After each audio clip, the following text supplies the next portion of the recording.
Thank you, everyone, for tuning in. This topic has been something that has wreaked havoc in the real estate industry since it came out. Last August, I felt there was some kind of deadline or cutoff where policies went up 30 to 40%, homeowners insurance policies. Many, many insurance companies exited the market. Enter into the chat room properties where the insurance would have been $2,000, the insurance is $8,000, things like that. So there's a lot of stuff happening, and so I want to bring some clarity and light into all of it.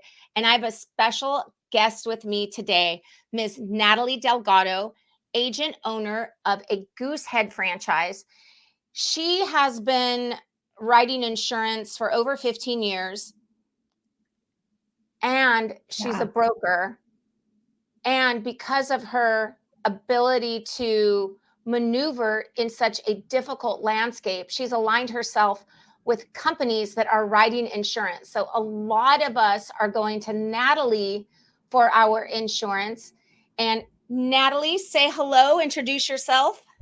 Hey there, Natalie Delgado, Goosehead Insurance, owner broker. As Teresa said, I'm located in the city of Ontario. My home is in the city of San Bernardino. So I have been doing insurance. I've worked for just captive insurance companies, meaning we can only write with that company. And then I've now been in the market with a brokerage or independent market where I have multiple different companies that I can work with. So I do know both sides. And then I used to teach insurance to new insurance agents that needed to pass the insurance exam. And then I used to teach product knowledge to seasoned insurance agents. So that's kind of my niche. Okay, wonderful. And one thing about Natalie that a lot of people don't know, I'm just going to bust a random fact. Natalie is also a DJ, which is so cool. And she has so much style. And I've seen her DJ, and it's like, you know, Natalie, the professional business owner, and then Natalie, the DJ. It's very, very cool. How long have you been a DJ? Well, my husband would say I've been doing it since I was a teenager, but that's not true. I've officially been doing it since 2020. It was just a fun hobby. I learned how to use the equipment. Before you know, I got good at it. The music part, I already knew. I love music. I love to listen to all kinds of different music, and I love to help people enjoy the music, right? And I love having a great time. So yeah, so about 4 years now. Okay. Let's talk about the insurance dilemma facing California homeowners and what to do about the challenges in getting homeowners insurance in California. What's happening and why? Natalie, what happened? What was like the axe or the guillotine that came down that caused all of this havoc in California homeowners insurance? Yeah, I mean, I think it's been brewing for some time, but consumers just didn't realize it because you're just paying your premiums, right? Everything's normal, nothing's happening. You're just doing life. And all of a sudden, the insurance companies, you know, change everything in a moment's notice. But it has been brewing for many years. The insurance companies have been really working with trying to increase their rates. I want to say maybe 3 to 5 years now, and have been unsuccessful. Now, what happens is the insurance commissioner's office is an elected position. So I think what they were waiting for is to see whether Commissioner Ricardo Lara was going to be elected again.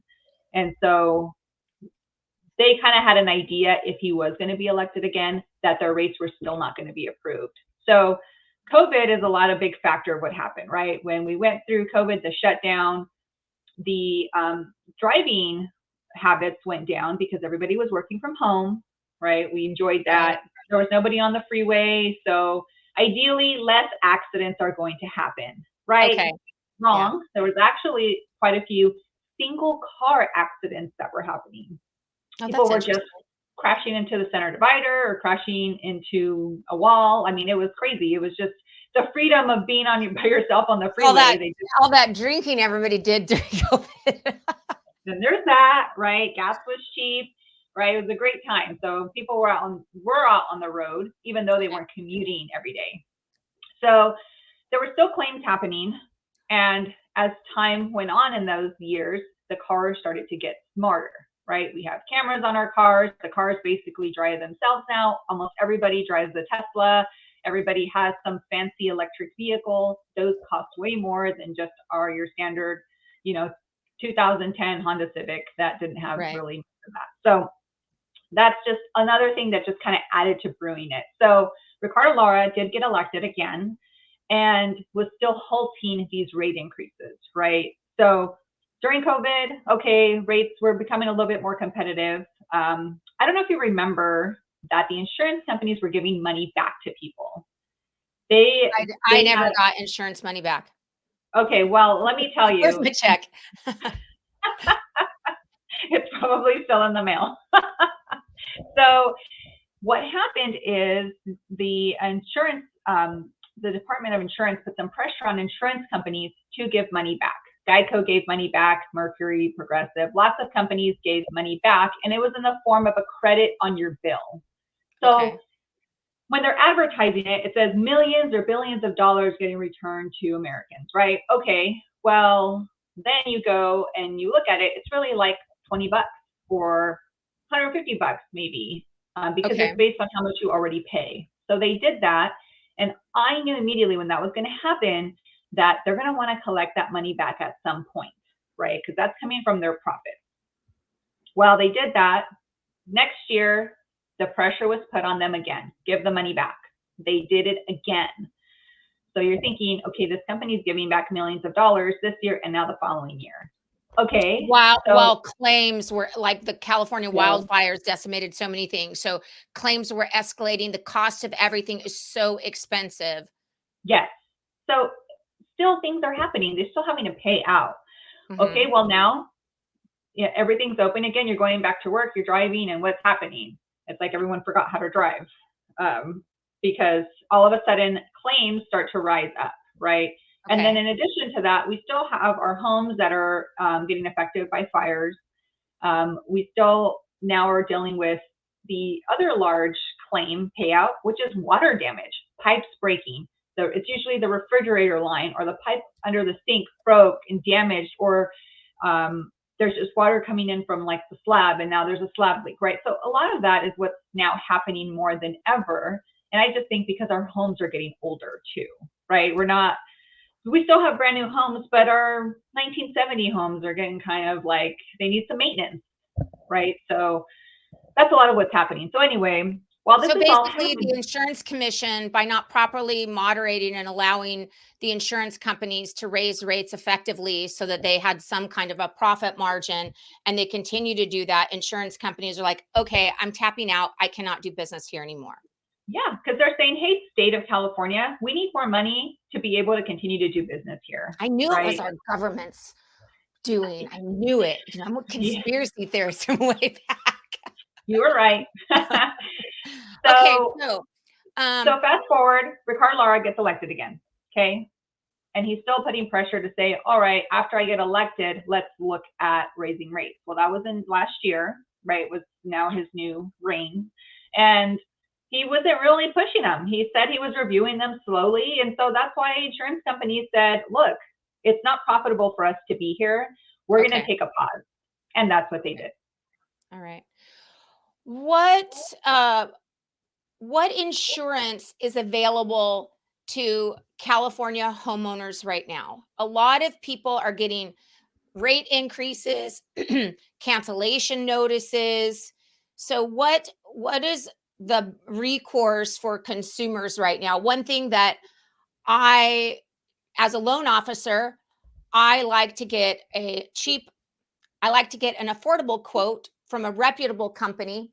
I assist the borrower in looking at their deductibles, the coverages, the liability. I always tell them, hey, you go to your company, see if you can get a multi-vehicle discount or multi-policy discount, and let's take a look at them. And then we would, pick the one. And oftentimes, if it was really close, we would just recommend, hey, stay with your company. You have a relationship with them or whatever, right? And then we would turn the insurance into escrow, and then we would get insurance. Now it seems that the only companies writing policies are Button, AAA, and Goosehead. So I know you're a broker, and so you kind of go around to all of them. And one of the things that we as loan officers, real estate people trying to keep a lid on contingencies, closing on time. One of the things with AAA is they would always go out and do an inspection, and they wouldn't do it quickly, and it would take forever, and we would have delays, and delays cost buyers money. So AAA to me was a really good company, but for the loan process, they cause delays and cause problems. Now with Goosehead, you guys have a lot of due diligence. Do you think that's one of the reasons why you guys have success, is you're able to mitigate any possible losses by doing a lot of the inspection stuff up front? I would say I give all the gratitude benefit to our team, our franchise. We have a team specifically set for carrier relationships, which is insurance company relationships. So we have a really good relationship with a lot of our insurance companies, and they know that we as agents, we do a lot of the underwriting up front to properly place business, right? And we are agents that really tailor our business to work with loan officers and real estate agents, where Right. AAA may not be there for that. They're more consumer direct. Right. So that's where you run into like hurdles, is you need to find someone who is going to be at the same pace of what you need and be able to push these companies just a little bit to help get that closing on time. So, Natalie, in California, some houses are simply not insurable, and home buyers and homeowners are having to resort to something called the California Fair Plan. This California Fair Plan, I have experience in mountain areas such as Lake Arrowhead and Big Bear, where the borrower was unable to obtain fire coverage because it's a high fire area, and we would have to get two policies, and it was a little bit more expensive. But they're buying a mountain property, they want to be protected. But now we're seeing the fair plan come into neighborhoods. And tell me more about that. Who is the California Fair Plan?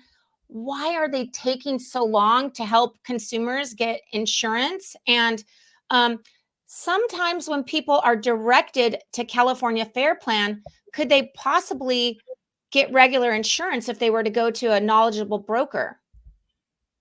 yeah, I mean, I try to avoid the California Fair Plan as much as possible.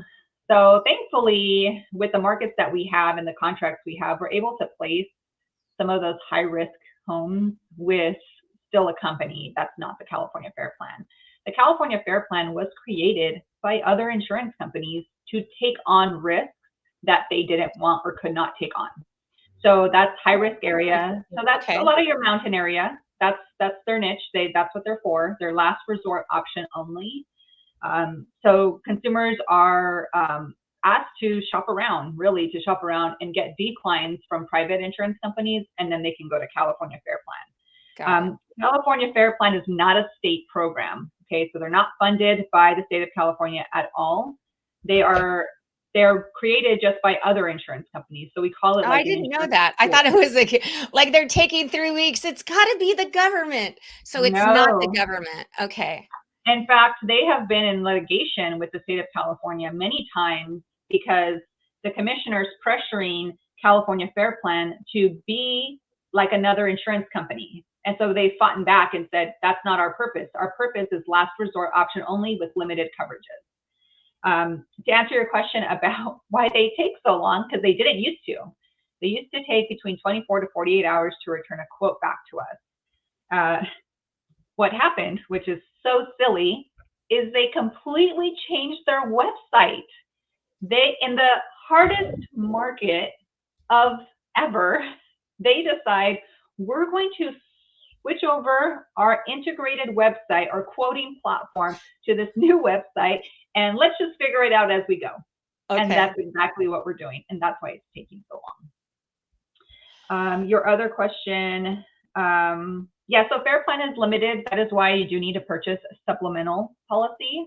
in order to mimic what an actual HO3 standard homeowners insurance policy would normally look like. Okay. So, but for the most part, if somebody needs a fair plan, it would be best if they were to go to a broker that could shop all of their options and that has direct experience with the fair plan. Somebody that is not, and this is not to discount any insurance agents out there. There's a lot of hardworking, wonderful insurance people, but they may work for one company and are unable to, to broker out. And so that's why I think it's so powerful. I've always used an insurance broker.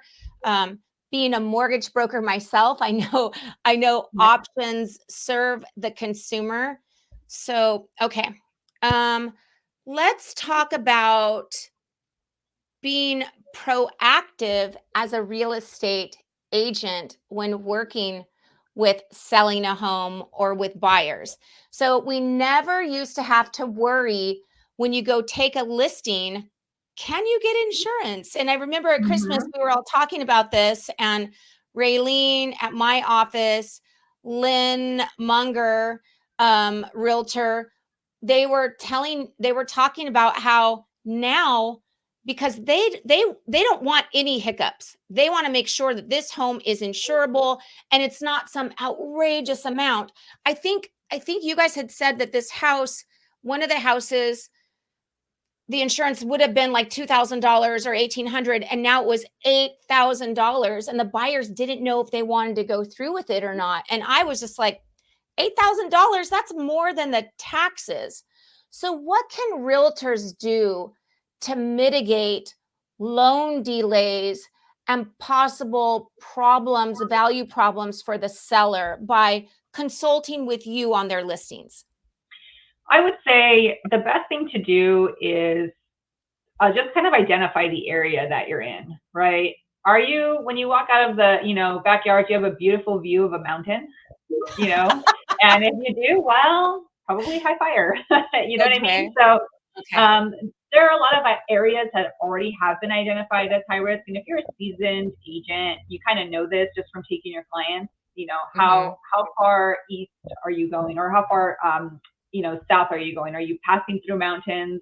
Are there a lot of trees everywhere, right? So that's a lot of what to look for when it comes to just basing it on high fire, right?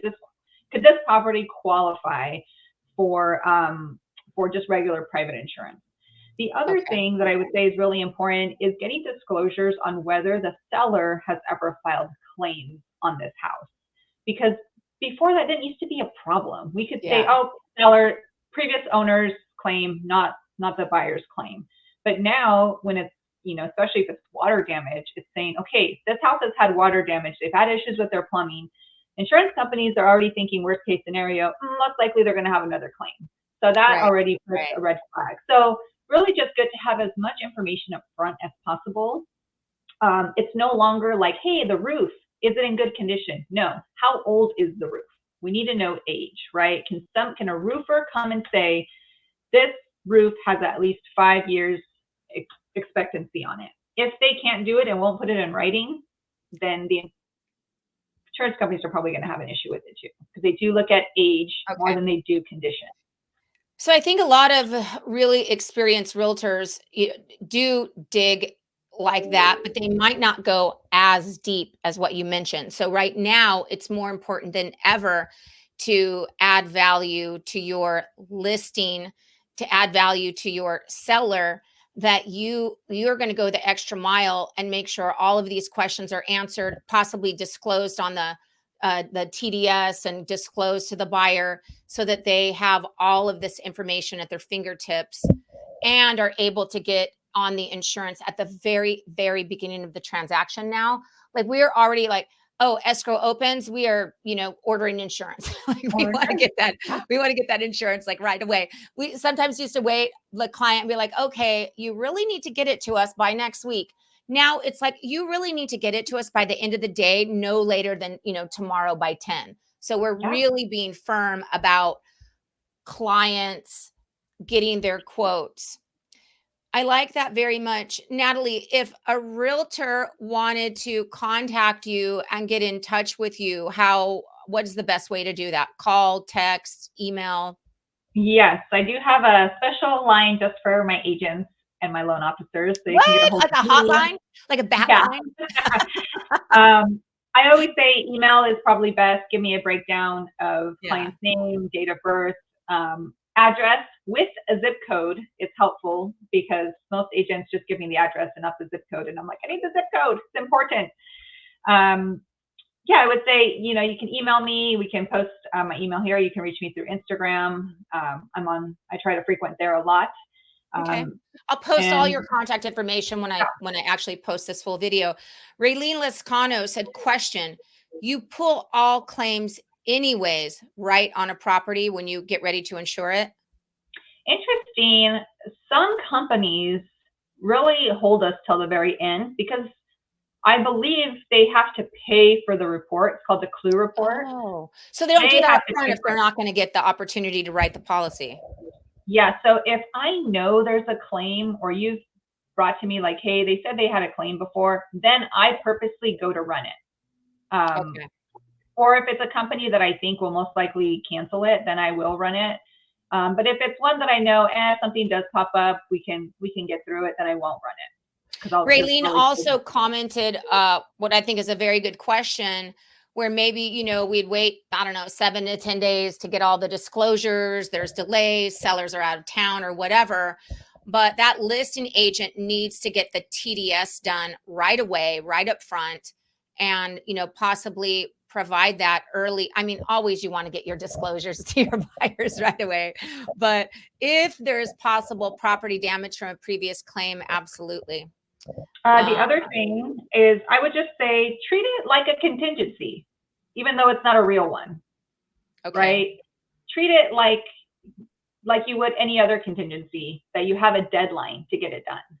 Right? And that's the pressure you put on your clients, because I think that'll be the smoothest way to get your closing done. Now, that is in the world of real estate. Let's talk about the world of consumers and what consumers are facing right now with price increases, cancellations. They're getting notices that they're very concerned about, that the insurance companies are wanting to come into their property and inspect, or they want the homeowner to video the inside of their property and prove certain things. And anytime I'm on Nextdoor a lot because I'm a nosy neighbor, and I'll always chime in that, hey, you guys got to do this. If you don't do it, you're going to be canceled. So what are some of the things, like if a homeowner gets a cancellation notice, what are you advising them to do right out of the gate? So first thing I ask is, why is the policy being canceled? And that's really important to know. Is it being canceled because the insurance company is leaving the state of California? They decided we can't afford to be here anymore, we're done, and they have to non-renew their entire book of business. Is there concerns on the property, right? Do you have maybe some trees overhanging your roof? Is your home not showing pride of ownership? Do you have a lot of debris in your yard, right? What's the reason why they have concerns? And then with that, there's like a little subline to that. Can it be fixed, right? Do you have the funds to fix it? Can you clean up? Can you put on a new roof, right? Because shingle roofs do get older. Or can you have a roofer come and state your roof is has still the X amount of years left in life? Yeah, we saw a lot of that last year with all of the rains, and roofers were so backed up. I have a story about a client that needed a HELOC, and she needed it very, very quickly. Really nice lady, had a certain amount of income. She was never going to be making more income. It was fixed. And she needed about $100,000 because her policy was getting canceled because of the age of her roof and various other conditional items. And she was really scared that they were going to cancel her. And so we went as fast as we could for her. She had already hired a roofing company. But one of the reasons why she was so scared is her neighbor, an elderly gentleman, got a notice that he needed to perform, and he ignored it, thinking, oh, this company, I don't know, like how some people are just like, oh, I'll just go to another company. Well, he got canceled and couldn't get insurance on his paid for house until he did all of these repairs. So he was all the way uninsured for a couple of months because he couldn't get insurance. And that is so scary to me. So if somebody gets a notice for repairs or whatever, how long do insurances usually give you to make those corrections? It depends on how far in you are on the policy. If you just purchased this policy and they have concerns from the initial inspection, usually they give you about 30 days. And that's all really they're required to do. If it's a current policy you've had for many years, most likely they'll give you till your next renewal date. And I would say companies try to do a really good job about giving you notice to give you at least like a year to get it done. Right? I've seen some give more than a year, and people, still didn't want to do the work. So, I mean, I get it. Sometimes you can't afford it, right? You can't afford to put on a new roof. You can't afford to paint your house or whatever the issue is. So it really just depends. But yeah. But the problem now is you cannot afford not to. So I get it. Things are expensive. I have to put on a $30,000 roof on a rental property and some other things that I'm dealing with right now. And it is extremely painful. Luckily, I have a home equity line because honestly, if I didn't have that home equity line, I would not have $30,000 to put on this roof. And I would have to sell my house with a bad roof. And so, I think as homeowners, you really need to do yourself a favor and apply for a home equity loan. You can do that through our website, tdrmortgage.com. You can call or text the office. I can chat with you about it. Even if you just do like a $50,000 line for emergency's sake, if you don't have a bunch of savings, this is a very serious problem moving forward. And I think that we're only just seeing the beginning of it. Okay, Veronica said, is it true that insurance companies are doing aerial views of your property now, like with drones? I haven't had that confirmed. I know that they look at aerial views from like Google Earth or Google. You can clearly look at homes. Anyone can do it. It's public information. Veronica's like, I know they're watching us. Yeah. Well, Google for sure is. Yeah. So, and they go based on too, like they date it.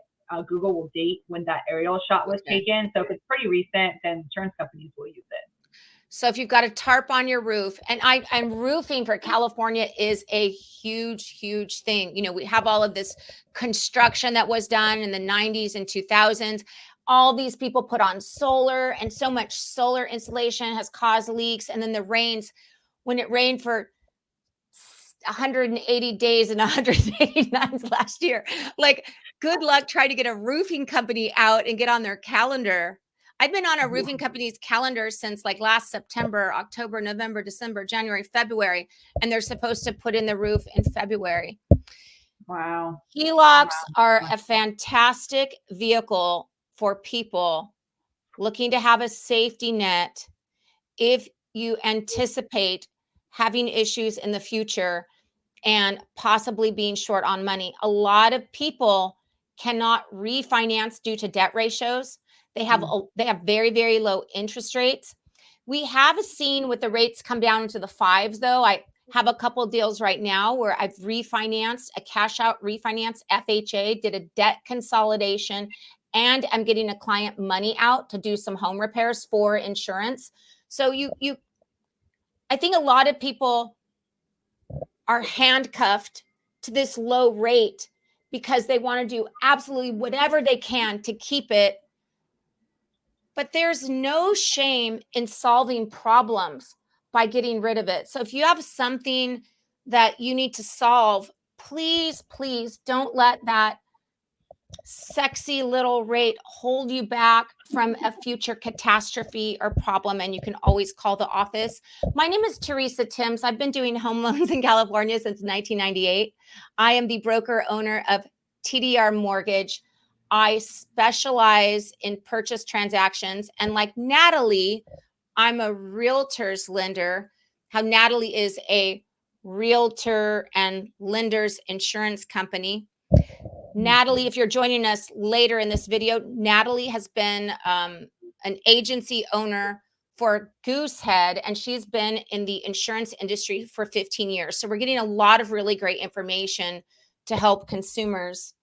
I feel like we kind of covered everything. Oh, I know. Okay. Okay, you know, being a consumer, you don't always know who to go to. So if you have name brand recognition, like with home loans, we're all, as a mortgage broker, TDR Mortgage is not a nationwide name brand. So a lot of times people would like to go to their credit union or Wells Fargo because they have comfort in that name brand. However, a lot of realtors know that the savviness, speed, and experience of a mortgage broker can save a transaction. How does a consumer know, or what should a consumer do when shopping for homeowners insurance in California, Natalie? I think the big name brands are so used to the ones that are closed right now. I think they have to get open to the idea that the only reason they're called name brand, besides, I would set aside State Farm, they are one of the biggest insurance companies in the nation. Okay. I would just say these other companies really spend a lot on advertising, whereas these other companies that do not spend money on advertising, that they're still great companies. They still have to follow a rating. If they're approved by the state of California, they still have to follow the same guidelines that the State Farm, Allstate, and all the Farmers, AAAs, they have to follow the same exact thing. So you might say like, oh, well, this is a smaller company. I don't really recognize this name. Are they any good?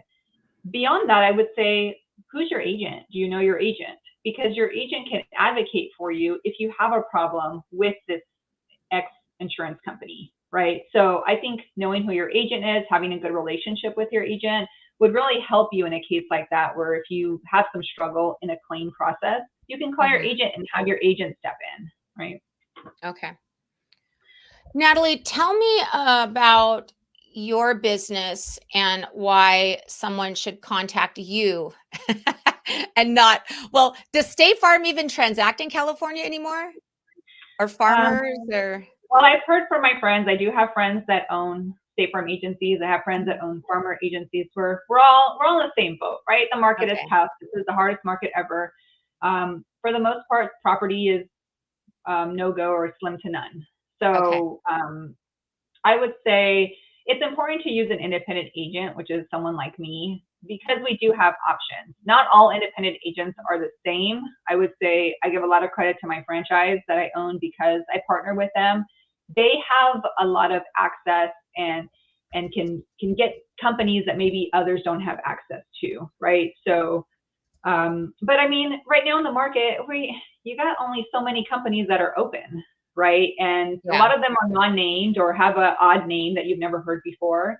But I really think like somebody like me that is, really involved in the community. I know a lot of, agents and lenders and, and when you have that kind of community, it helps people feel more secure. Well, I just have heard a lot of, I don't want to say miracles because we know that's God's work, but some things that you have done were pretty spectacular. And that's why I mentioned that. I want to give you a lot of props because you do support the real estate and mortgage community. You show up, and anytime anybody needs you, you're there. And I know that I appreciate that. And a lot of your supporters and a lot of your business partners appreciate that too. So, yay, well, thank you. I feel like this was really great. I'm so glad we finally got to do this.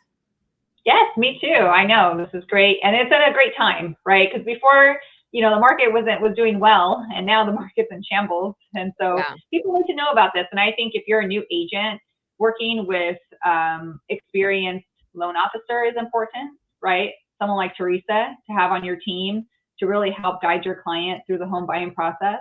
I think working with an experienced insurance agent, you got to really have your team ready. Do you have your inspector? Do you have your appraiser? Do you have your title person? Kind of just going like, okay, I just try something different every time. No, really have your team and get to know your team, because that's who's going to really be there and help your client make it to the finish line of getting their keys to their house. So Raylene made a really good point. I know for the most part, I always try to contact my business partners during normal business hours because I appreciate to be treated like that. But every once in a while, you need something after hours or on the weekends. Like I contacted you last night and you responded to help me get this together. So that's another thing that that Raylene had mentioned, which I thought was very cool. That's why you guys have my special phone number. Thank you, Sharon. Okay, so we're going to end this stream. Natalie, I'm going to ask you to look at the screen and smile, because I'm going to use this like as a little thumbnail thing. So just get your face in and look at the camera and smile. You want me to be closer? Yeah, just a little closer, and just do this for a minute. Okay, ready? Don't move.